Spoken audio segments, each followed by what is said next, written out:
నమస్తే, welcome to Suman TV. నేను మీ Suman TV Usha. గత 10 రోజులుగా కోల్కతా ఇన్సిడెంట్ గురించి మినిట్ టు మినిట్ అప్డేట్ మనం చేస్తూనే ఉన్నాము. దానికి సంబంధించిన కీలక అంశాలు ఎప్పటికప్పుడు బయటకు వస్తూనే ఉన్నాయి. అండ్ ఇవాళ కనుక మనం చూస్తే చాలా అంశాలు బయటకు వచ్చాయని చెప్పొచ్చు.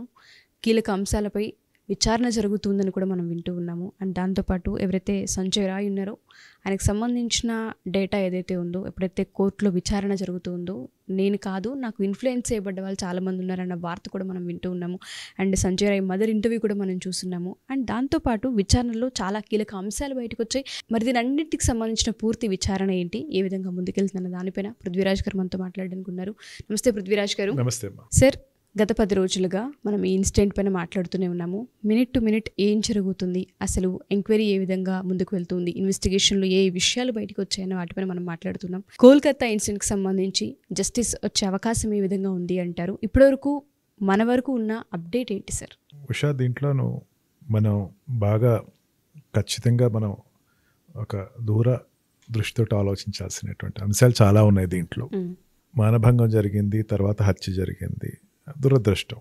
దాని గురించి మనం ఇంట్లో ఇన్నాళ్ళు మనం దాని గురించి చాలా ఎక్కువ విశ్లేషించాం. ఇంకొకటి ఏంటంటే ఒకళ్ళ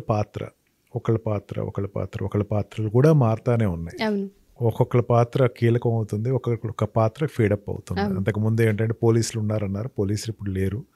అతను కేవలం ఎవరైతే మానభంగం చేశాడో అతను మాత్రమే దాంట్లో కనపడుతున్నాడు. వీళ్ళందరిలోనూ ఎక్కువ మనం వెళ్ళే కన్నా ఈ ప్రిన్సిపాల్ యొక్క పాత్రను మనం ఎక్కువ తీసుకుంటే కనుక ఈవెన్ సుప్రీంకోర్టు కూడా ఎక్కువ దాని మీదే కాన్సన్ట్రేట్ చేస్తుంది. ఎబటర్స్ అంటారు. ఎబటర్స్ అంటే పనిని చెయ్యి అని చెప్పేటువంటి వ్యక్తులు. సందీప్ ఘోష్ని ఎబటర్ కింద చూపించచ్చా లేదా అన్న దాని మీదే సుప్రీంకోర్టు ఎక్కువ ఈరోజు కాన్సన్ట్రేట్ చేస్తుంది. సందీప్ ఘోష్ గురించి ఎందుకంటే అతను పట్టుకుంటే అతని ఎవిడెన్సెస్, అతని మీద ఉన్నటువంటి అభియోగాలు కనుక క్లియర్గా మనం వెరిఫై చేసుకుంటే స్టేట్ గవర్నమెంట్ ఎందుకు దీంట్లో కావాలని తప్పుదారి పట్టించింది అన్న దాని మీద సుప్రీంకోర్టు ఎక్కువ చూస్తుంది. అంటే ఒకటి వాస్తవం, సుప్రీంకోర్టు ఒక నిర్ణయం అయితే చెప్పింది, స్టేట్ గవర్నమెంట్ ఫెయిల్యూర్ అనేది దీంట్లో కనపడింది. స్టేట్ గవర్నమెంట్ ఫెయిల్యూర్ వచ్చింది అంటే ఎందుకు ఫెయిల్యూర్ చేసింది, దీంట్లో ఫెయిల్యూర్ చేయాల్సిన రీజన్ ఏంటి? ఎందుకంటే ఇంకొక అభయ 2 కింద చూసుకున్నా సరే, ఏదైనా ఇది ఎప్పుడో జరిగినటువంటి ఒక మానభంగం కేసు తర్వాత ఇది మళ్ళీ అంత సంచలనమైనటువంటి మానభంగం కేసు కిందే కనిపిస్తుంది. ఈ మధ్యకాలంలో ఇంత పెద్ద దారుణం ఒక మహిళకి జరగటం అన్నది అందరూ కూడా గర్హిస్తున్నటువంటి సమయంలో సుప్రీంకోర్టు దీన్ని సుమోటోగా తీసుకుంది. సుమోటో అంటే ఏంటంటారంటే, నేను అది చూస్తాను, ఫైల్ ఇచ్చేసేయండి, ఇనిషియేషన్ తీసుకుని తను రిఫర్ చేస్తూ ఉంటే దీంట్లో చంద్రచూడ్ గారి యొక్క వ్యవహార శైలి అయితే నిజంగా ప్రతి భారతీయుడు హృదయంలోనూ ఆయన నిలిపారమ్మ. ప్రత్యేకంగా మహిళల హృదయాల్లో ఆయన బాగా చేరుకున్నాడు. కారణం ఏంటంటే చాలా చిన్న విషయాన్ని కూడా కేంద్రీకృతంగా ఆలోచించి ఇతని పాత్ర ఏంటి అంటే ఒక జనరల్గా మేజిస్ట్రేట్స్ చేస్తారమ్మా పని, మేజిస్ట్రేట్ స్థాయి వరకు వచ్చేసేసి ప్రతి వాళ్ళది రోల్స్ చూస్తున్నాడు ఆయన. చిన్న విషయాన్ని కూడా ఆయన వదలట్లేదు. ఆయన ప్రకటించింది ఏంటంటే రాష్ట్ర ప్రభుత్వం దీనిలో ఫెయిల్యూర్ అయ్యింది. రాష్ట్ర ప్రభుత్వం ఎందుకు ఫెయిల్యూర్ అయ్యిందంటే సందీప్ ఘోష్కి సంబంధించినటువంటి రిలేషన్ విత్ ఈ రాష్ట్ర ప్రభుత్వం అనేది ఎస్టాబ్లిష్ అవుతుంది, రోజుకి ఎస్టాబ్లిష్ అవుతుంది. ఎందుకంటే అతను ఫస్ట్ పర్సన్, ఏదైనా ఇన్స్టిట్యూషన్ అయినా సరే ఎవరైనా సరే చనిపోయిన తర్వాత చనిపోయారని ప్రకటించాల్సింది హెడ్ ఆఫ్ ద ఇన్స్టిట్యూట్ ప్రకటించాలి. ఈ అమ్మాయి పీజీ చేస్తున్నటువంటి ఒక మెడికో స్టూడెంట్, అంటే ఆల్రెడీ ఎంబీబీఎస్ కంప్లీట్ చేసింది, పీజీలోకి వచ్చింది. She already a doctor, training ఏం కాదు, పీజీలో ట్రైనింగ్ అయింది. ఊపిరితిత్తుల స్పెషలైజేషన్ అమ్మాయి చేస్తుంది. ఊపిరితిత్తుల స్పెషలైజేషన్లో ఉండి ఆఖరి ఊపిరి తీసుకుంది. దీనికి కారణాలు, దీనిని విశ్లేషించేటప్పుడు అంటే ఆయన ఫస్ట్ ప్రిన్సిపల్ ఈ పోలీస్ స్టేషన్కి ఇచ్చిన ఇన్ఫర్మేషన్లో దీనిలో అనుమానాస్పదంగా చనిపోయిందని చెప్పకుండా ఇది ఆత్మహత్య కింద చిత్రీకరిస్తూ ఒక లెటర్ పంపించాడు. పేరెంట్స్ ఫోన్ చేశాడు, ఏమని చేశాడు, మీ అమ్మాయి ఆత్మహత్య చేసుకుంది, వెంటనే రండి ఇక్కడికి అని చెప్పి. ఈ రెండు కలగలిపితే అతని మీద ఒక రకమైనటువంటి అనుమానం వస్తుందేమో అని ఇమీడియట్గా రిజైన్ చేసేసి వెళ్ళిపోయాడు. రిజైన్ చేస్తే వెళ్ళిపోతే అక్కడితోటి బాగానే ఉంది, అక్కడితోటి చేస్తే మనం ఈరోజు ఇంత చర్చుకోవాల్సిన అవసరం లేదు. ఇమీడియట్గా ఆయనకి ఇంకో హాస్పిటల్లో ప్లేస్మెంట్ ఇచ్చారు. దాన్ని ఏమంటారు ఉషా, నాకు అర్థం కావట్లేదు. గిఫ్ట్ ఆఫ్ అవార్డా రివార్డా, అతనికి ఏదో ఒక నువ్వు చేసినటువంటి మంచి పనికి నీకు ఇక్కడ కాదులే స్థానం, వేరే స్థానం నీకు ఇస్తున్నావు అని చెప్పి అతనికి ఒక టోకెన్ ఇచ్చిందా?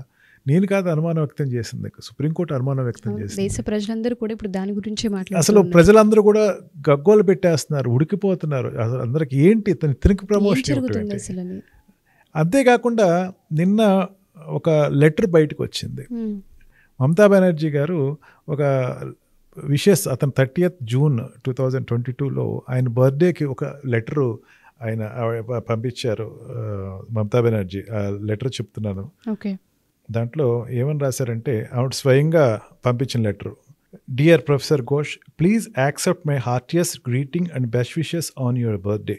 May you fulfil all your dreams and May your life be blessed with more happiness and success and good health in the days ahead.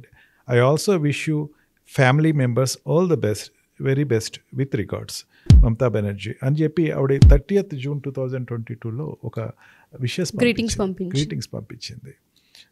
ఒక ప్రిన్సిపాల్ స్థాయి వ్యక్తికి, ఒక state CM, state home minister, state health minister, 3 పాత్రలు వహిస్తున్నటువంటి వ్యక్తి మమతా బెనర్జీ గారు ఆయన పుట్టినరోజు గుర్తుపెట్టుకుని మరీ విషెస్ పంపించారు. అంటే పంపించినందుకు నేనేం తప్పట్టట్లేదు, వీళ్ళిద్దరి మధ్యన ఎస్టాబ్లిష్డ్ రిలేషన్స్ చెప్తున్నాను నేను. అంటే గవర్నమెంట్, స్టేట్ గవర్నమెంట్లో అతనికి ఉన్నటువంటి పరపతి, అతను ఏదైనా నేను చేయగలను అనేటువంటి ఒక ధీమా ఎక్కడి నుంచి వచ్చింది అంటే ఈ లెటర్ ద్వారా మనకు బయటకు వస్తుంది. ఖచ్చితంగా అఘాయిత్యం పాల్పడినటువంటి రాయ్ ఇచ్చినటువంటి స్టేట్మెంట్. నేనే కాదు, నాకు ఐఎమ్ ఫ్రేమ్డ్ అప్ అన్నాడమ్మా. ఫ్రేమ్డ్ అప్ అంటే అర్థం ఏంటంటే నన్ను ఇరికించారు అన్నాడు.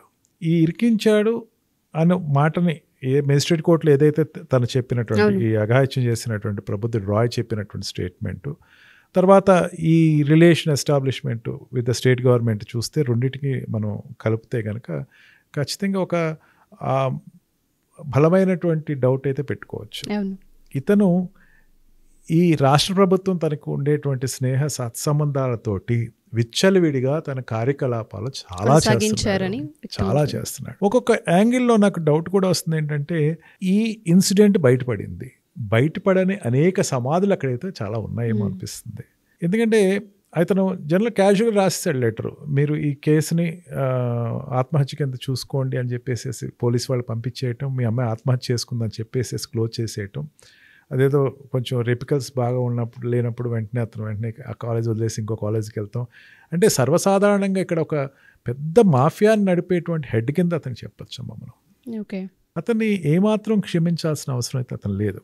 ఇప్పుడు నార్కోటిక్ ట్రస్ట్లో అతను కూడా పాల్గొంటున్నాడు, అతను కూడా నిజాలు చెప్పాల్సి వస్తుంది, అవసరం ఉంది. అతని పాత్ర ఏంటి, ఈ చనిపోయినటువంటి ఆ అమ్మాయికి తన చేసినటువంటి what is his instigating up on the murder and saddest incident which has happen. ఖచ్చితంగా అతని పాత్ర అయితే ఉందమ్మా, దాంట్లో ఎటువంటి డౌట్ లేదు. ఆ పాత్ర ఎందుకు ఉంది అంటే రాష్ట్ర ప్రభుత్వం నుంచి సపోర్ట్. ఈ రాష్ట్ర ప్రభుత్వం కూడా అమ్మ అక్కడ నా పర్సనల్ ఒపీనియన్ ఏంటంటే అతను సేవ్ చేయడానికి లాస్ట్ మినిట్ వరకు ప్రయత్నం చేసింది. ఎందుకంటే అక్కడ ఉండేటువంటి క్రూషియల్ ఎవిడెన్స్ నిన్న సుప్రీంకోర్టులో జనరల్గా ఒక సిబిఐ అన్న కేసు తీసుకుంది అనుకోండి అమ్మా, సుప్రీంకోర్టులో ఏం చేస్తారంటే ఏదైనా సిబిఐ హ్యాండ్ ఓవర్ చేసిన కేసులు, జనరల్గా సిబిఐ డైరెక్ట్గా తీసుకున్న కేసులు వేరేగా ఉంటాయి, సిబిఐ హ్యాండ్ ఓవర్ చేసిన కేసులు ఉంటాయి. సిబిఐ హ్యాండ్ ఓవర్ చేసిన తర్వాత సిబిఐ ఒకటి చెప్పాలి, ఇప్పుడు వరకు నాకు హ్యాండ్ ఓవర్ చేసేటప్పుడు ఉన్న పరిస్థితులు ఇవి, ఇక్కడి నుంచి నేను చేయాల్సి వస్తుంది, ఇంతకుముందు మిగతా అన్నిటికీ నాకు సంబంధం లేదని ముందు తను ఒక క్లియర్ కట్గా ఒక ఇండికేషన్ చెప్తారు. సుప్రీంకోర్టుగా సిబిఐకి స్టాండింగ్ కౌన్సిల్ చెప్పింది ఏంటంటే, నాకు ఇచ్చినప్పుడు మొత్తం అంతా కూడా పగలగొట్టేసేసి అక్కడ ఎవిడెన్సెస్ ఏమీ లేకుండా నిర్మూలించేసేసి కేవలం వీడియోగ్రాఫ్లో ఉండేటువంటి కొన్ని చిత్రాలు మాత్రమే నాకు అందజేశారు, ఈ పోస్ట్ మార్టం రిపోర్ట్ సంబంధించింది, బాడీ కూడా నా దగ్గర లేదు, ఇక్కడి నుంచి నేను మొదలు పెడుతున్నాను అన్నాడు ఆయన.